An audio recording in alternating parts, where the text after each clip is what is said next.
وبركاته. أعوذ بالله من الشيطان الرجيم. بسم الله الرحمن الرحيم. أعوذ بالله من شرور أنفسنا ومن سيئات أعمالنا. من يهده الله فلا مضل له ومن يضلله فلا هادي له. ونشهد أن لا إله إلا الله ونشهد أن محمدا عبده ورسوله أرسله بالهدى ودين الحق ليظهره على الدين كله وكفى بالله شهيدا. بلغ الرسالة أدى الأمانة ونصح الأمة وكشف الغمة وجاهد في سبيل الله حق جهاده حتى أتى اليقين فصلوات الله وسلامه عليه. اللهم صل على سيدنا محمد وعلى آل سيدنا محمد كما صليت على إبراهيم وعلى آل إبراهيم إنك حميد مجيد. My respected brothers and sisters, may Allah's peace, His guidance, His mercy, His protection and His forgiveness be with you and with all your loved ones, inshallah, in this life and the day you will be brought to your graves and buried there. And the day we will be all taken out from our graves and brought to Allah subhanahu wa ta'ala to receive the reward and forgiveness of Allah for all the acts which you have sent forth, inshallah. Ameen ya Rabbal Alameen. Today this is the first program at Masjid As-Sabur, mashallah. It's a wonderful community, a beautiful masjid, very, very good brothers and sisters here from management to the participant here in this masjid, mashallah. And I'm honored to be here and presenting this program from this day forward at this masjid. The program has been going on, those who know us, since we started the program. For last 4 years, but I have been involved in Tafsir for around 20 years. Teaching and presenting program. And let me take it back, there is no teacher here. We are all students. We are all students of Quran, and may Allah subhanahu wa ta'ala guide us and accept our efforts to understand His book. And it's not only about understanding the book, it's reading, understanding, and implementing the ordinances and prohibitions of that book on ourselves and our loved ones. So this is a free of cost program. All my services are free of cost. And in 4 years we have done only 231 ayat of Quran in 4 years. Today, if there are any question and answers after the program ends, then I can answer any questions. And we have announced here that and inshallah the number of participants will grow. We start every program from another ayah of Quran, where what Allah subhanahu wa ta'ala says about the Quran in Quran. What Allah says about Quran in Quran. And we need to understand that. In Surah Al-A'raf, which is the 7th chapter of Quran, in ayah number 24, Allah subhanahu wa ta'ala said, بَعْدَ أَعُوذُ بِاللَّهِ مِنَ الشَّيْطَانِ الرَّجِيمِ بِسْمِ اللَّهِ الرَّحْمَنِ الرَّحِيمِ وَإِذَا قُرِيَ الْقُرْآنَ فَاسْتَمِعُوا لَهُ وَأَنْصِتُوا لَعَلَّكُمْ تُرْحَمُونَ. That if the Quran is read, recited, taught, talked about, then pay full attention to it and listen to it so you may receive Allah's mercy.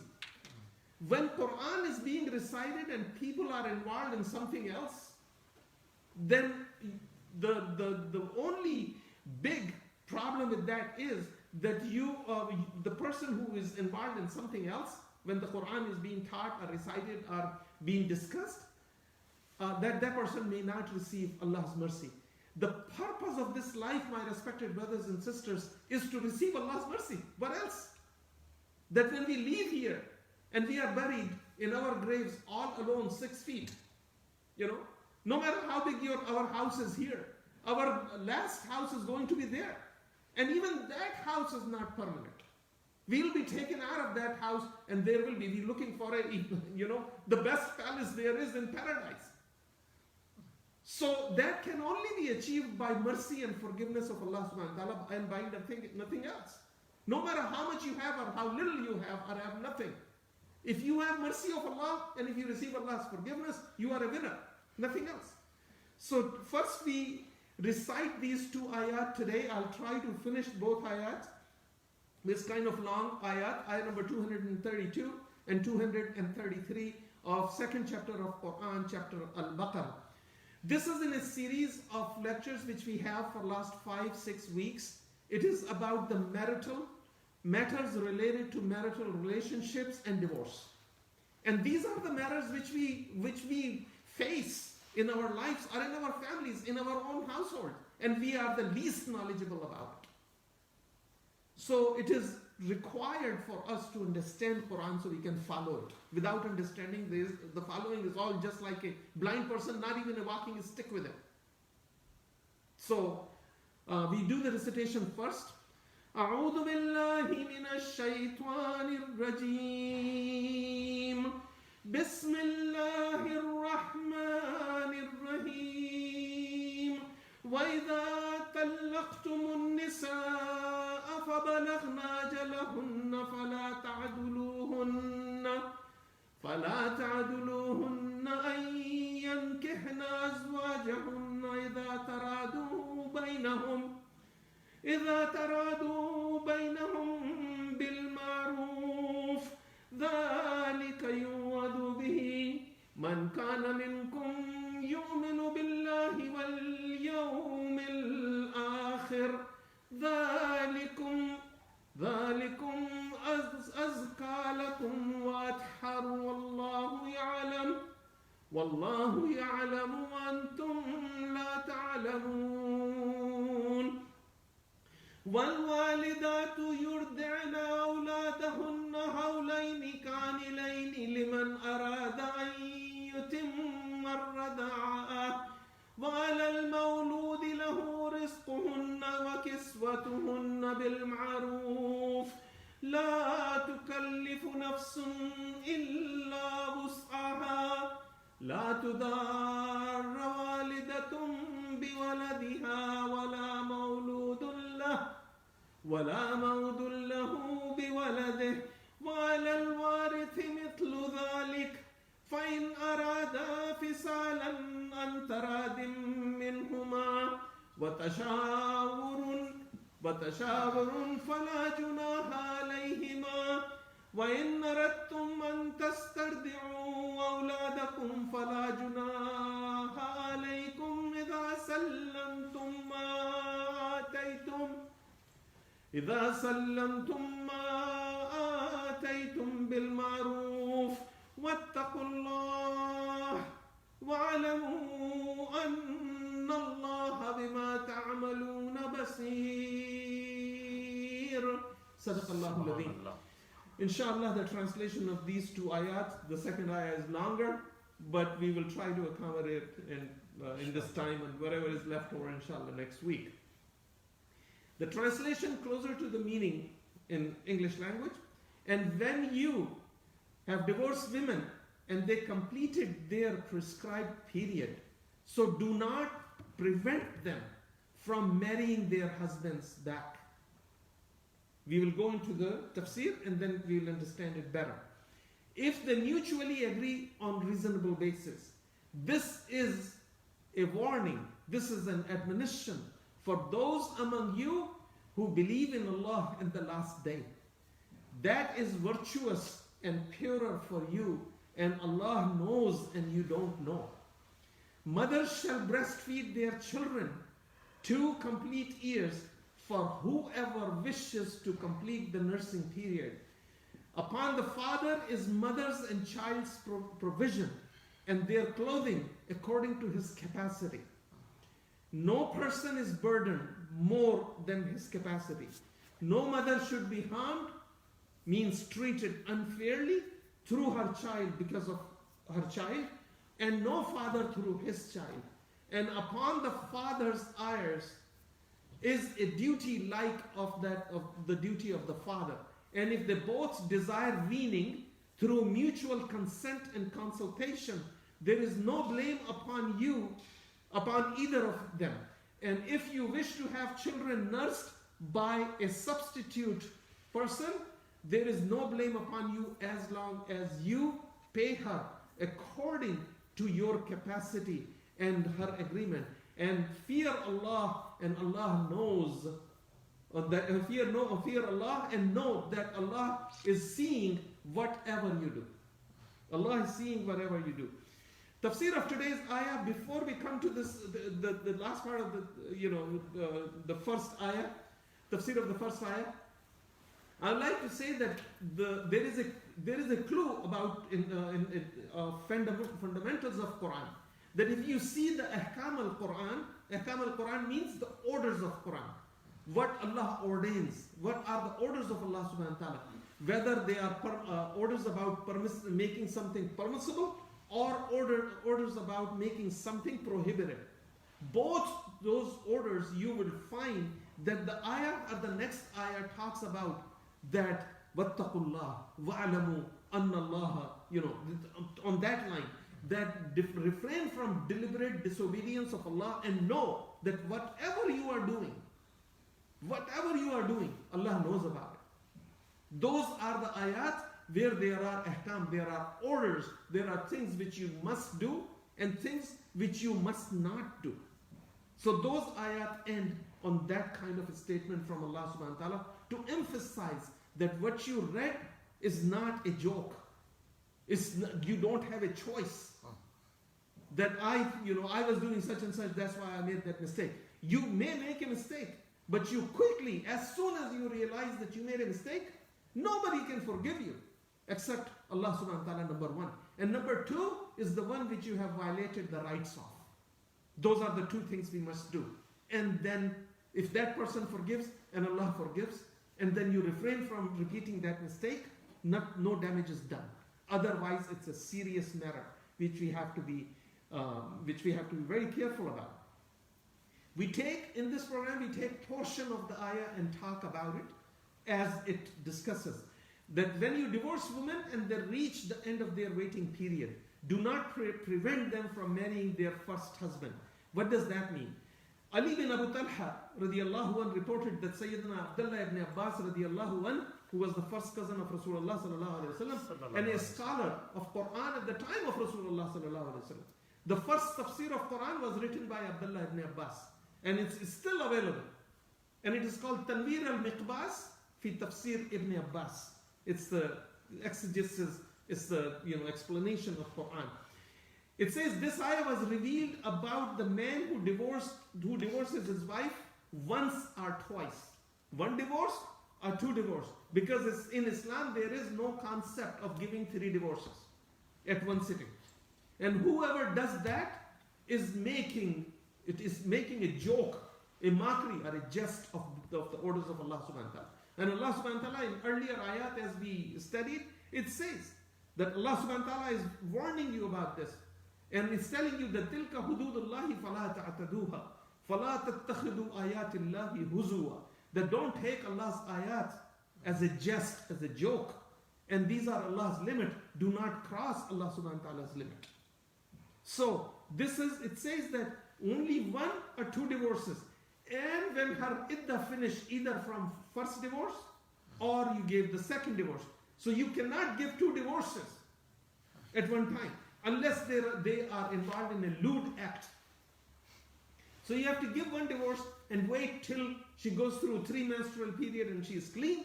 And after that either you take her back or you give her another divorce. And those 3 menstrual period, it is for you and her to give. Allah subhanahu wa ta'ala is Rahman ar-Rahim.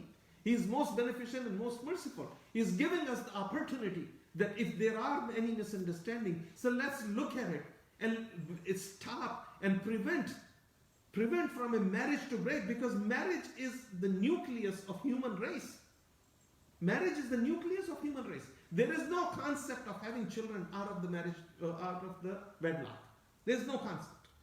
So, marriage being the nucleus of human race, Allah subhanahu wa ta'ala is trying to protect that nucleus and giving us opportunity after opportunity. So first divorce, and let her go through 3 menstrual period. Second divorce, if it happens to be. Okay? If somebody is that angry, that after 6 months, because it's not 3 menstrual period or not 6 months, they're more than that. 3 menstrual period, or you know it, it's more than 3.5 months, in some cases 4 months, counting the clean period and the menstrual period. Sometimes it can prolong till whole 4 months or close to it, 3 menstrual period.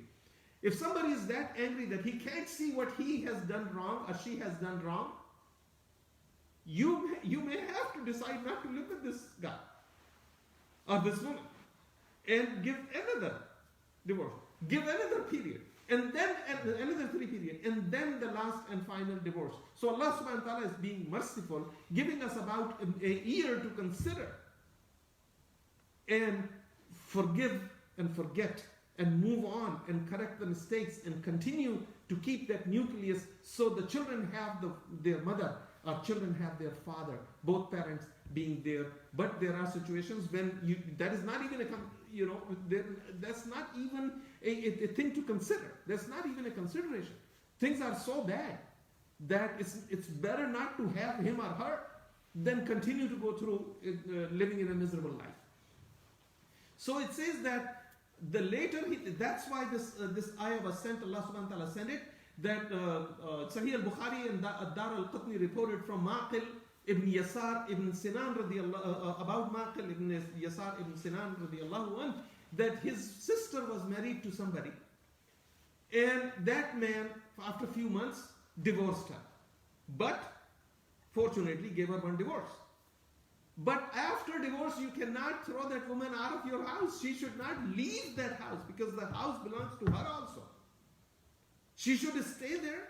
She should continue to take care of herself unless there is there are concerns about her safety or his safety, and then you can, she can leave or he can leave. Okay, so she left the house and she went back to her brother. So his name was Sinan. He was one of the companions of Rasulullah sallallahu alaihi wasallam. And when her period finished, 3 periods finished, 3 menstrual periods, the husband approached Sinan where his wife was, and he says that I want to patch up the differences and I want to go back together. So Ma'aqil ibn Sinan ibn Yasar told that his sister's husband, that you are such a loser. We have tried you once, and I gave you my blood. I gave you my sister, and you divorced her and put her out of the house. So I'm not going to do that again. And he swore on Allah's name that she is not going to go back. Allah subhanahu wa ta'ala immediately sent this ayah. We need to know why these ayat of Quran came. What was happening at the time? So people, whenever they made a mistake in the time of Rasulullah sallallahu alaihi wasallam, Allah subhanahu wa ta'ala immediately corrected them. And so immediately this ayah was revealed, and Rasulullah sallallahu alaihi wasallam asked Ma'aqil to come to him, and he told him that this is the ayah. Just I received this ayah, and it says, and he told him, he said, if you are a believer on Allah, and if you are a believer on Day of Judgment, take your wife back. Muhammad sallallahu alaihi wasallam ordered him to take his wife back, send his sister to her husband, and don't hold on to her. We go after, even killing the guy or breaking his leg if something happened in our communities. And so Rasulullah sallallahu alaihi wasallam said, you have no right to hold on to your sister like this.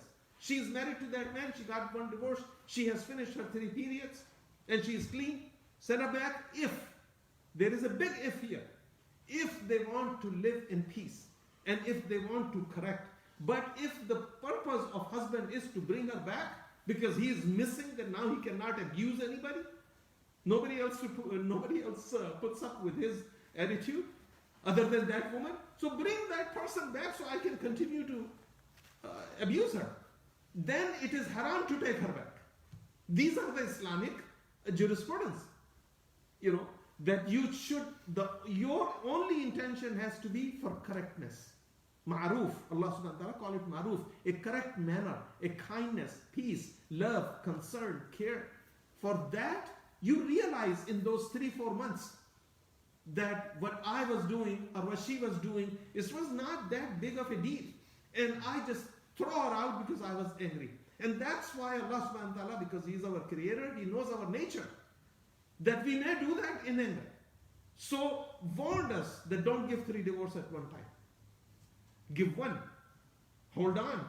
Let her go through 3 months. It's not that you divorce today, 1 divorce, and next week you're standing outside, okay, I realized what was my mistake, you come back. No, you need to go and see. There is nobody to do your dishes, nobody to take care of the house, nobody is taking care of the children. Okay? And you missing somebody from your life. So that from 90 days to 120 days period, which is given for those 3 menstrual periods, is for you to wake up and she to realize that it was, we were angry, we were arguing, and in the heat of the moment we just say, okay, I don't want to be with you, and he says, get out of my house. And did 1 divorce. So Rasulullah sallallahu alaihi wasallam, as soon as he told Maqil, people were like that. The companions of Rasulullah were like that. Today you tell somebody something which is right according to Quran and Sunnah, the guy would make your life miserable for advising him for something correct. How could you say that to me? I am so and so. I know this. If you know this, you would have not done it. So you need to know what is right. So Rasulullah sallallahu alaihi wasallam, as soon as he said to Maqil that you need to send your sister to her husband, she has a husband, the marriage is still intact. There's only 1 divorce. Send her back. And he says, I have to expiate for my oath, which I said that wallah, that in name of Allah, I'm not going to send my sister back. I have made a vow. I have made a commitment to Allah that she's not going to go back to that man. Rasulullah sallallahu alaihi wasallam said that expiate from your sin. Send your sister back. Send your sister back. Rasulullah sallallahu alaihi wasallam further this ayah said, and he immediately did what Rasulullah sallallahu alaihi wasallam told him to do. And he immediately did that. The word where it says in Arabic, وَلَا تَعْدِلُوهُنَّ, means that do not prevent them. If there is a good outcome from any action of ours, nobody is authorized to stop a good action and prevent somebody to do something that is right. And this thing is addressed, فَلَا تَعْدِلُوهُنَّ, because if she was living in the house, continued to live in the house, this was another story. But because he put her out, she went to her brother. So now her brother became her guardian. And that's when he said that I'm not going to send her back. So the guardian of a woman, all guardians of the women are recommended to give their consent. Are told to give their consent if the husband and wife are willing to live peacefully, then they have no authority to stop that woman who is under their guardianship, as long as they promise to live in peace and equity. They can write another agreement if they want. You see, nobody knows, and very few people practice the prenup thing which you hear from the attorneys. It is part of Islam. A woman, before goes into marriage, she should sign a prenup contract. She can make an agreement with her future husband and agree on some terms that I want to keep not khula, but I want to keep an equal right to divorce my husband under such and such and such and such conditions. This is Islamic jurisprudence. We don't know, because how would a girl know about it? How would a groom or the bride know about it? Father and mother don't know. When they don't know, of course, their future generation doesn't know. So it only happens when somebody is knowledgeable. Read. The first wahi which came to revelation, which came to Muhammad al-Mustafa sallallahu alaihi wasallam was what? Iqra bismi rabbika alladhi khalaq. Read in the name of your Lord who has created you. And we are dumbfounded about everything.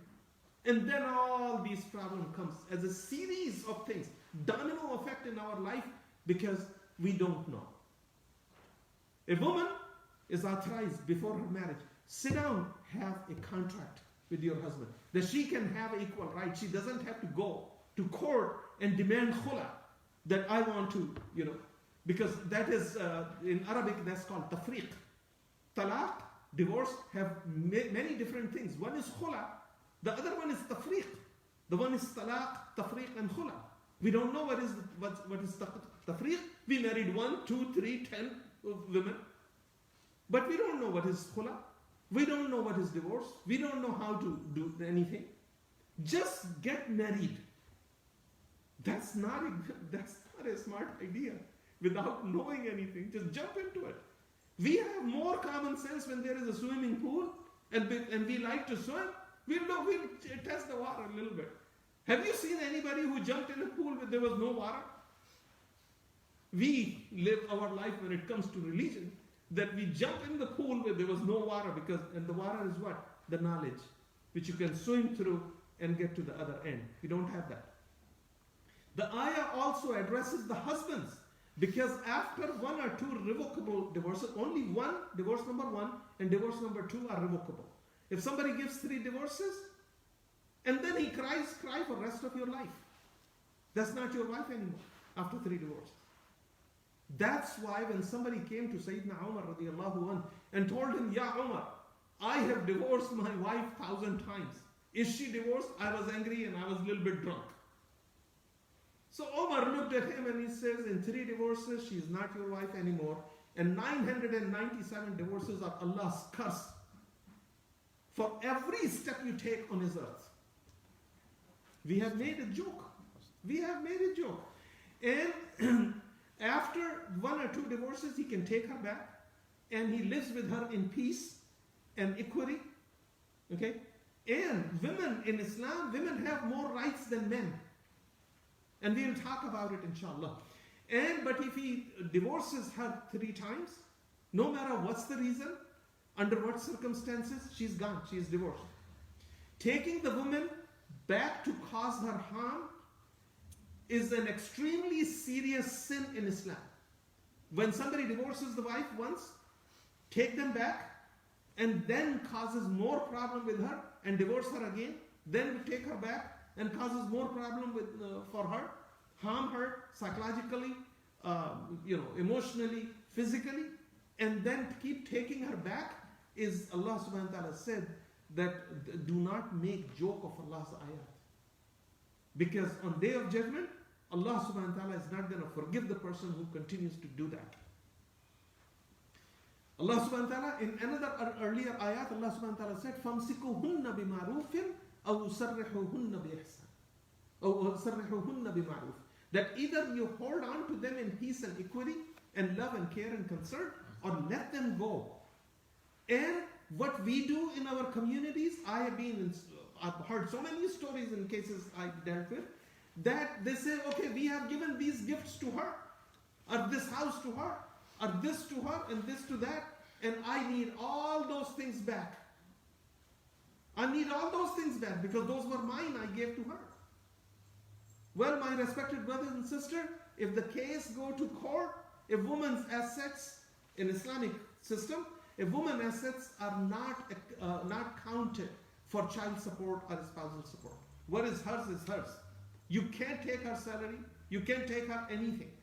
And you can't take the gifts when Rasulullah sallallahu alaihi wasallam has said, if you are divorcing a woman, if you can't live with her, صَرِّحُهُنَّ بِمَعْرُوفٍ. In another ayah says, صَرِّحُهُنَّ بِإِحْسَانٍ. That in a good manner, let her go. And they asked, what is the good manner? He was told, they were told that, oh people, if you are letting them go, then give them some valuable gift. A parting gift. What do you do when you see somebody you spend some time with and you are going to see that person for last time? What do you do when you graduate high school or college or university? On your graduation day, your favorite teacher, you give him a gift, a box of candies. For your wife, it is said that give her something of value which she can use and let her go. Bi ma'roof, bi ihsan. Not go after her and destroy her. And then Allah subhanahu wa ta'ala said, it is not permitted for any woman to marry without a guardian. If she has a guardian. If she has a father, a son, a brother, an adult. And if you look at Muslims, the person, one of the requirements is that the person have to be cognizant.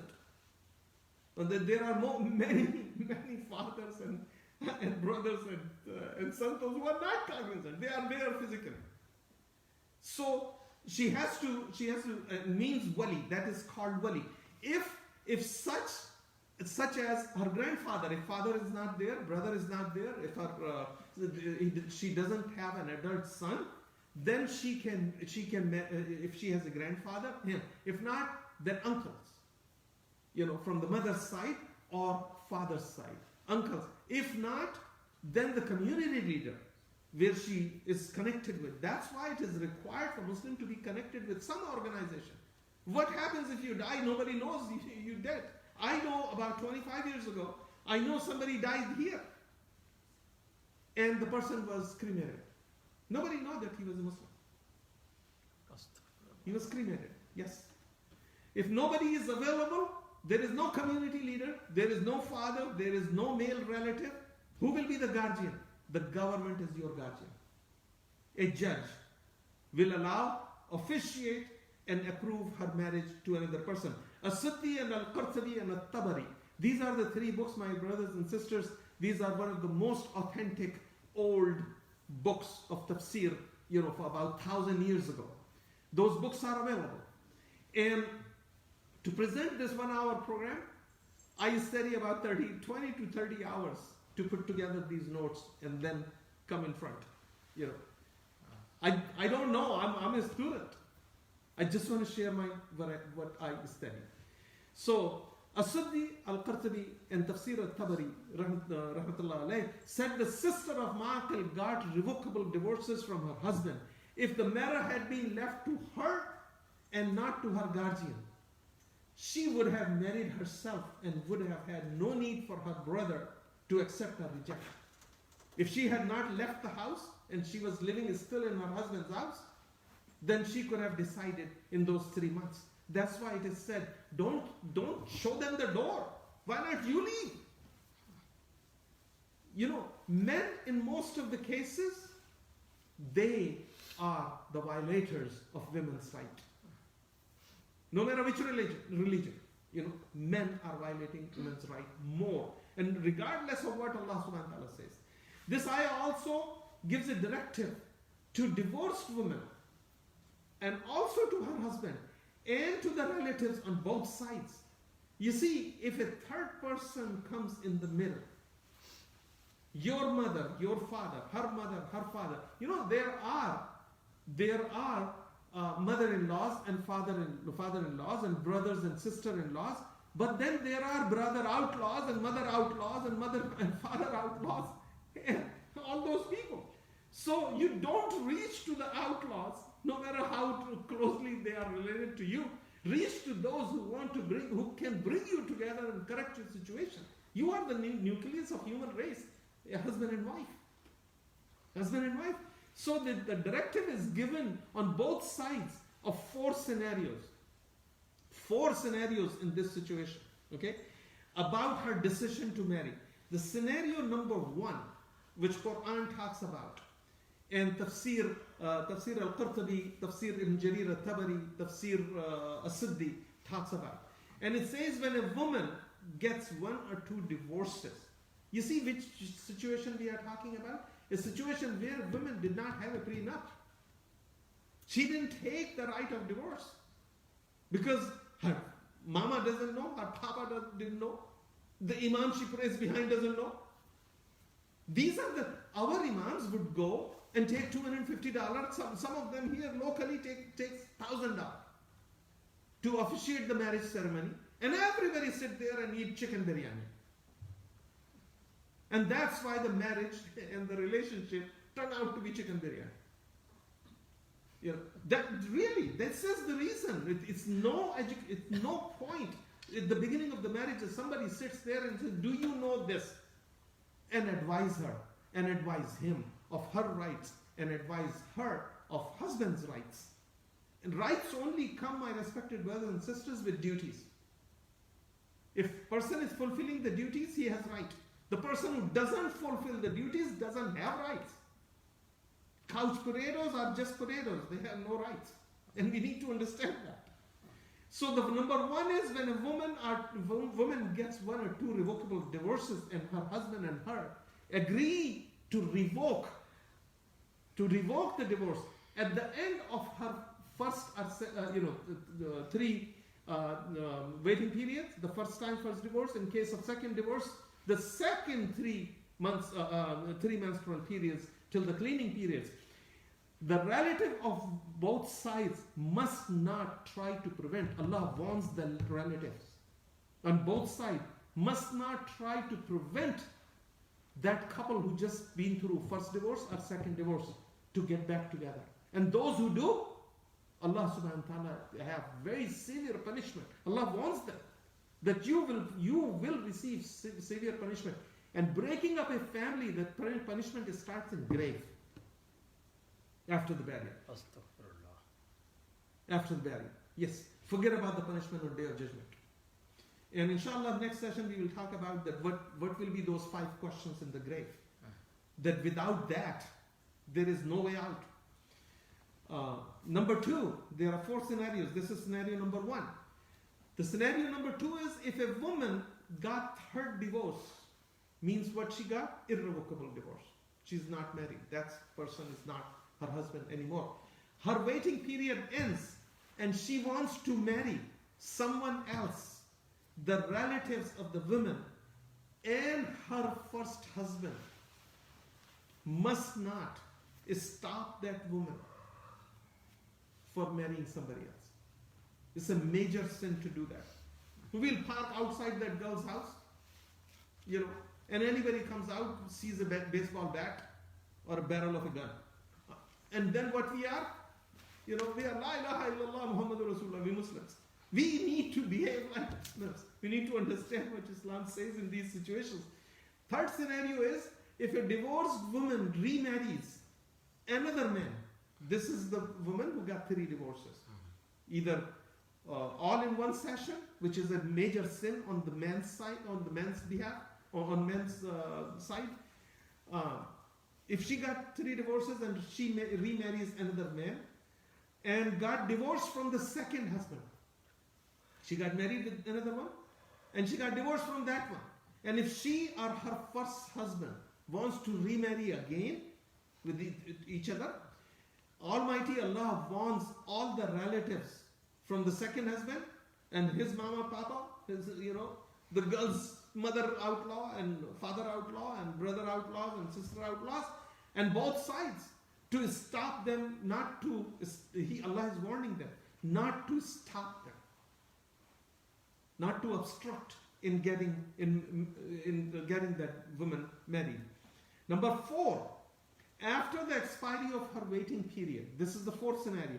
If a irrevocably divorced woman wants to marry somebody else, the former husband and his relatives and others are warned. Others are warned not to arrange this halala marriage they call. There is no such thing. That halala marriage is a woman would marry somebody else and live. The purpose of the marriage have to be not to get divorced from second one so she can go back to the first one. Allah subhanahu wa ta'ala has cursed. Rasulullah sallallahu alaihi wasallam has said, curse be upon the person who arranges this halala marriages so woman can return to her first husband. Marriage is not a joke. It has to be, your partner has to be your partner for life. If we can't have that kind of maturity, stay single. Don't destroy people. The next part of the ayah it says that this is a warning for those among you who believe in Allah and the last day. That is more virtuous and purer for you, and Allah knows and you do not know. So this is a warning for those who believe in Allah subhanahu wa ta'ala and the last day. You see, if you come back to the second ayah, from ayah number 2 to ayah number 5 of Surah Al-Baqarah, you will find that Allah subhanahu wa ta'ala is telling us what? ذَلِكَ الْكِتَابُ لَا رَيْبَ فِيهِ هُدًى لِلْمُتَّقِينَ الَّذِينَ يُؤْمِنُونَ بِالْغَيْبِ وَيُقِيمُونَ الصَّلَاةَ وَمِمَّا رَزَقْنَاهُمْ يُنْفِقُونَ وَالَّذِينَ يُؤْمِنُونَ بِمَا أُنزِلَ إِلَيْكَ وَمَا أُنزِلَ مِنْ قَبْلِكَ وَبِالْآخِرَةِ هُمْ يُوقِنُونَ. The book, the divine book of Allah, does not guide everybody. It guides who? It says, ذَلِكَ الْكِتَابُ لَا رَيْبَ فِيهِ, that this is a book where there is no raib. Raib means what? Doubt. There is no doubt. Everything is clear. Okay? So there is no doubt. Who does it guide? ذَلِكَ الْكِتَابُ لَا رَيْبَ فِيهِ هُدًى لِلْمُتَّقِينَ. It guides those who refrain from knowing deliberate disobedience of Allah subhanahu wa ta'ala. It doesn't guide everybody. It only guides those هُدًى لِلْمُتَّقِينَ. It is a guide for those who refrain from deliberate disobedience of Allah. What if you ask people, majority of the people would tell you that taqwa means fear of Allah. No, taqwa does not mean fear of Allah. Taqwa is not God conscious. Taqwa is to refrain from deliberate disobedience of Allah subhanahu wa ta'ala. That I would not do anything wrong knowingly, which Allah said, Allah has told us not to do. That is taqwa. Knowing what you are doing, if you're deliberately disobeying, then you don't have taqwa. It's not Allah's fear. Allah is not something which you have to fear from. Allah is somebody which you have to love, not fear. You fear with something which can cause you harm. You fear from earthquake. You fear from a volcano. Allah subhanahu wa ta'ala is the most gracious, most merciful. Subhanahu wa ta'ala. So we don't fear Allah. We love Allah, but we fear that we may not do something which make Allah angry. You know, like we used to do stuff when we were in high school, we didn't want nobody to know it. Why don't we have that with Allah subhanahu wa ta'ala? Who knows, who is watching you everywhere, no matter where you go, He knows about you. So, to be Allah's commandment and promises, the Tafsir says that Allah's commandment and promises of the reward and punishment are for those who understand the benefit of following His orders. Those who don't understand the benefit of following Allah's order, Allah's book is not for them. We need to understand that these things would, these are the benefits. And we understand that these are the harms in not following Allah's limits. Okay? The book will guide you then, not before that. Not before that. So, and to be on a straight path, we hear this word, Sirat Mustaqim. It's like so many times. Nobody explains what Sirat Mustaqim is. I think in one of the khutbah here, in Jummah khutbah, I explained what Sirat Mustaqim is, and at home, and at my house, this is the first program other than my house. So we talked about what Sirat Mustaqim is. So to be the Sirat Mustaqim has some prerequisites. The prerequisite for us is to follow His commands. That's number one prerequisite, to follow Allah's commands. We can't be on Sirat Mustaqim if we keep breaking His limits. We are not on Sirat Mustaqim. We can't tell people that just say La ilaha illallah Muhammadur Rasulullah and you will go to paradise. There is no such thing. There is no such thing. Just say La ilaha illallah Muhammadur Rasulullah and you don't have to do anything else. And on Day of Judgment you will be sent. That's making mockery of Allah subhanahu wa ta'ala's ayat. So it says the straight path requires us to follow His commands and refrain from His deliberate disobedience and achieve His forgiveness and mercy. And Allah knows what you do and what you don't. What you do and what you don't. Allah knows both. So we come to the tafsir. Inshallah, we have about 15-16 minutes left. And it should be able to finish the second ayah also. That is ayah number 233. And it says, mothers shall breastfeed their newborn for complete 2 years. For whosoever wishes to complete the nursing period. Now, stop there. That 2 years makes 24 months, right? We will come down and see in Tafsir. This is why Tafsir is so important, that it explains those ayat of Quran in the light of another ayah of Quran, or more than one ayah of Quran, or from the hadith of Rasulullah sallallahu alayhi wa sallam. So, there is a word used, complete 2 years. In Arabic it says hawlain. Hawl means 1 year. 1 year, 1 Islamic year, 255 days. Not Islamic year, lunar calendar. 1 year. 2 years will be 2 lunar calendar days, number of days of 2 lunar calendar. It could be 355, it could be 356 on leap year. So, injunction of this ayah applies when a couple is separated. Where these ayat apply is also defined in Tafsir and Sunnah of Muhammad sallallahu alaihi wasallam. And you don't get to hear these things. We are busy in different things, but not in giving understanding of Quran in the light of Quran and light of Sunnah. It says the injunctions of this ayah apply when a couple is separated from each other for any reason. What could be the reason? It could be that he did an ilah. Ilah means that husband says that I'm not going to touch my wife. 4 months. There is, again, the 3 menstrual period is called ilah. Then there is khula, that a woman wants the divorce because nobody told her that she can have a prenup before marriage and have equal right of divorcing her husband. Nobody told her. So now she's stuck with this man. So she's going for khula. That's the second condition. Third is divorce. First, second, or third divorce. Fourth is tafriq, that a man disappeared. There is nobody to get divorced from. He's gone. Nobody knows where is he. So the woman goes to court, and they give a judgment of tafriq, complete judicial decision of annulment of marriage. We don't know these differences either. And in this ayah applies in case the man disappeared, or he gave divorce, or she asked for khula, or he has an ilah, and she has a child who she is nursing. But then there could be that there was no milk, so she was not nursing. But the ayah applies, and that's why the later part of the ayah talks about a surrogate, a mother, another woman who would feed that child in that case. It addresses that even, this ayah addresses that even ayah number 233, remember this.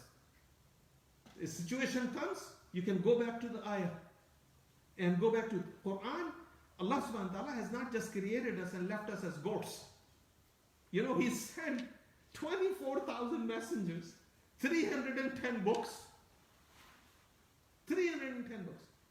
So 310 people were messenger and prophet, and the rest of the 24,000 were only prophets. Okay? And it ended at Muhammad al-Mustafa sallallahu alayhi wa sallam. The prophethood, the messengership ended at Muhammad al-Mustafa sallallahu alayhi wa sallam. So Allah subhanahu wa ta'ala gave us 3 criteria to look at. Go back to Quran, if you can understand it directly. If you don't, you have a doubt, then go to Hadith. But Hadith should not contradict Quran. If it is contradicting Quran, it's not a Hadith.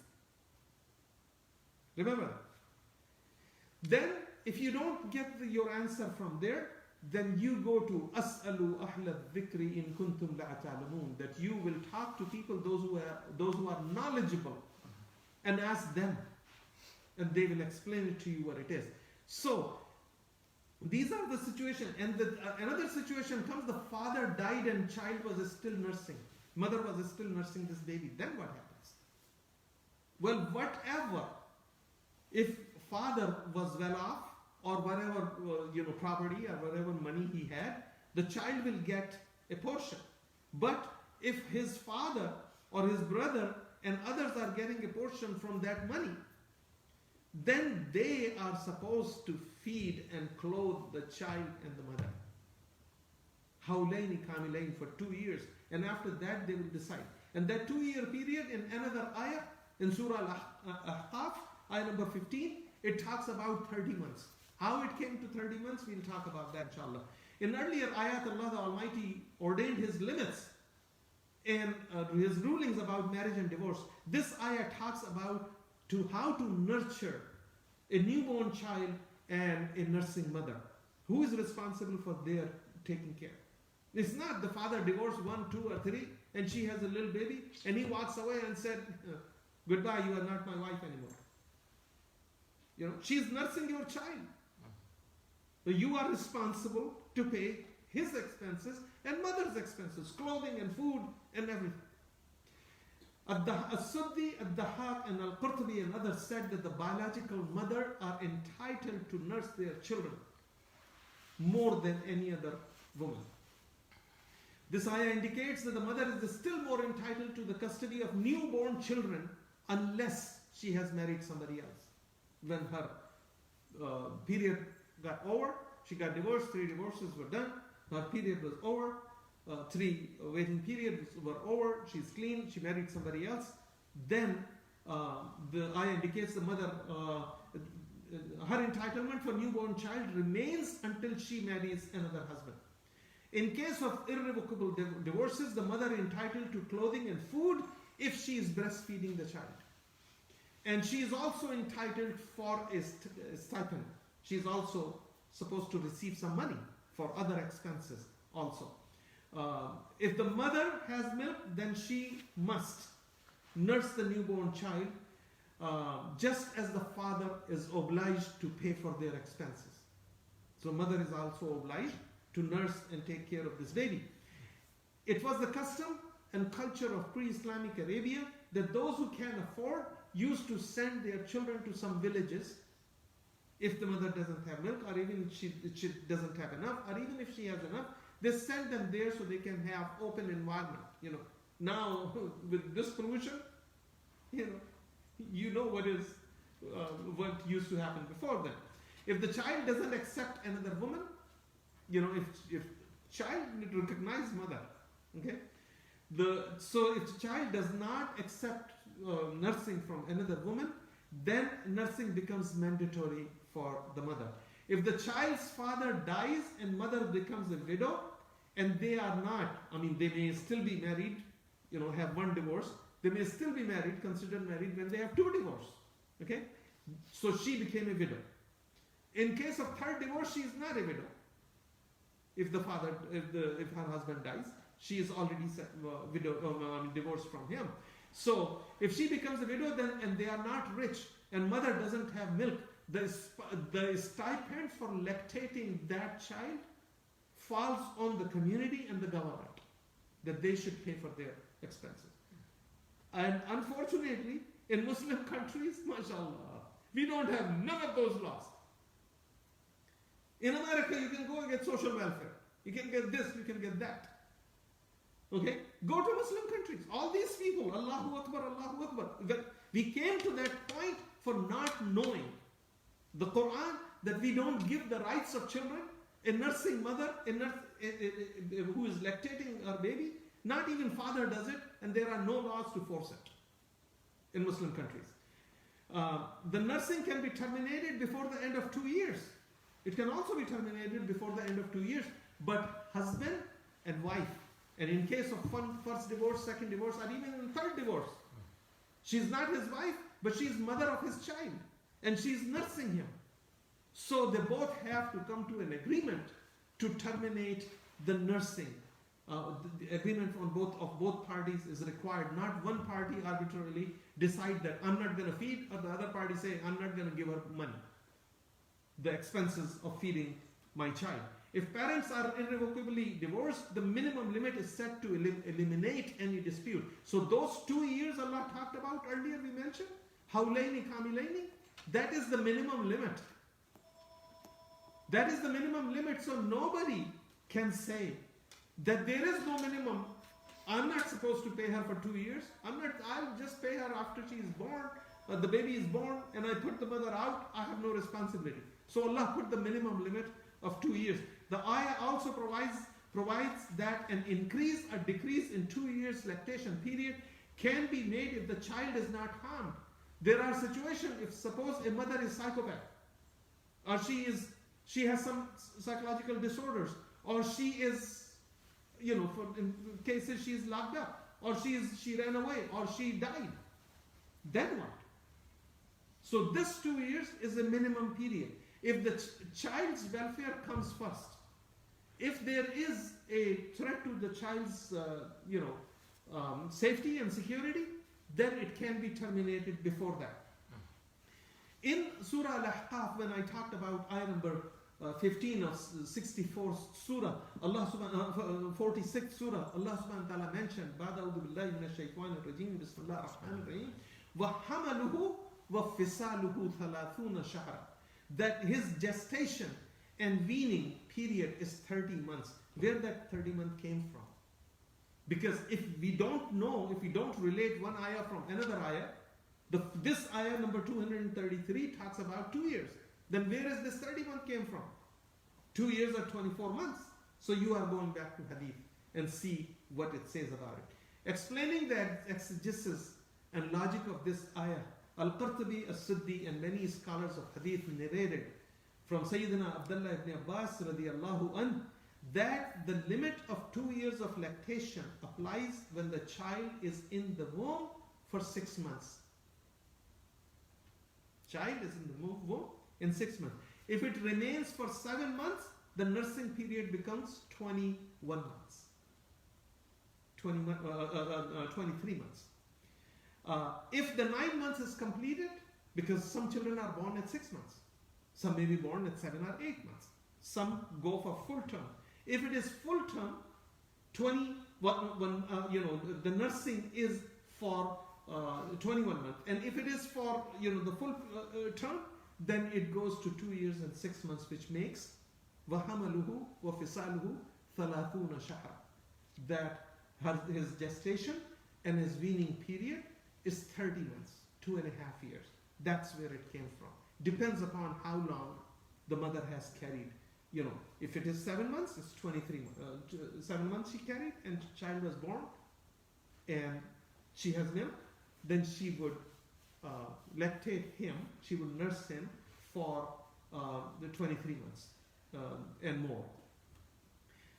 Then Allah subhanahu wa ta'ala said, we have 3 minutes left inshallah. This is an evidence in the next ayah that upon the father is the mother and child's provision and their clothing according to his capacity. No person is burdened more than his capacity. This is an evidence that obligation of father is to maintain the child since he is weak and he is his father. Child is nursing. Who is going to provide? So feeding refers to the nourishment which reaches the child by means of mother through nursing, through the expenses paid by the father. That's what the Tafsir talks about. Almighty Allah ordains that a father must support all his children equally. When it comes to support, there was a very famous companion of Rasulullah sallallahu alaihi wasallam. His name was Abu Sufyan. Abu Sufyan radiallahu anh accepted Islam the day Makkah, the day of conquest of Makkah. He accepted Islam that day. People, those who were Muslims before, they were, they learned from Rasulullah sallallahu alaihi wasallam directly and a lot of things. So his wife, Abu Sufyan's wife, her name was Hind bint Utbah, Utbah's daughter Hind. She came to Rasulullah sallallahu alaihi wasallam and said, Ya Rasulullah, Abu Sufyan is very miserly. He doesn't spend on us. And I have children. So what should I do? So Rasulullah sallallahu alaihi wasallam, she said, can I take something without his knowledge? So Rasulullah sallallahu alaihi wasallam has said that take what is adequate for you and your child in a reasonable manner. And you don't have to tell him. The wife has that right to take it. Ma'ruf means what is correct, means what is necessary for daily life, without excess or negligence. Means don't go to Macy's. You can buy from Walmart. So then Allah makes it clear that it is father's duty according to his wealth and earning potential, and no specific amount is stipulated, and says that no person is burdened more than his capacity. The person knows that I have the capacity to do this, then he should do it.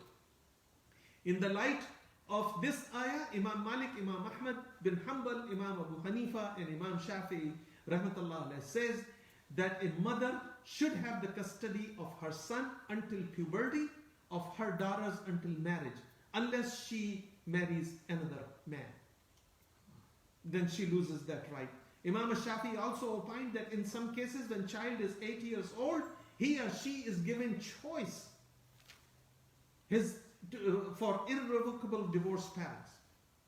In some cases, the same ruling applies to both genders.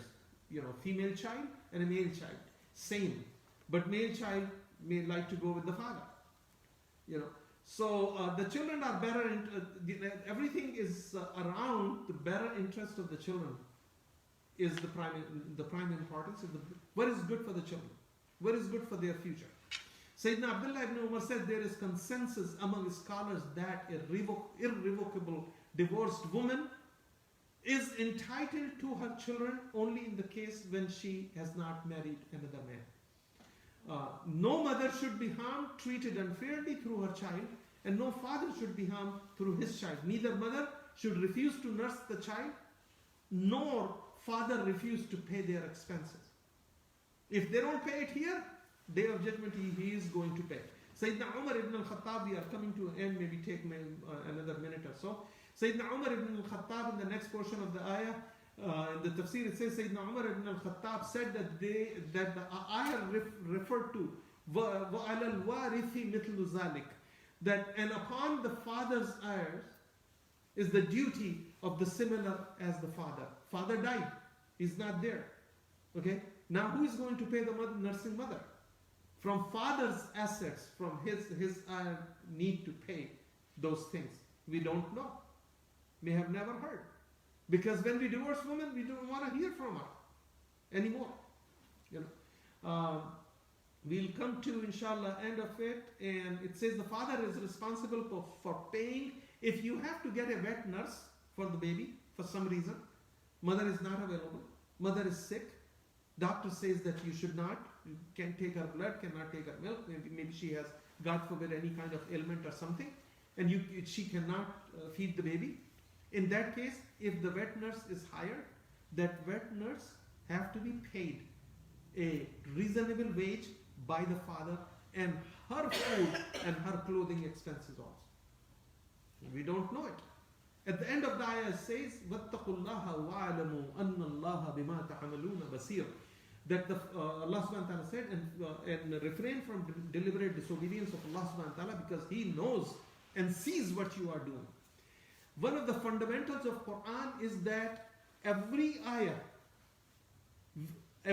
of prohibitions or permissions have these kind of wordings at the end of the ayah.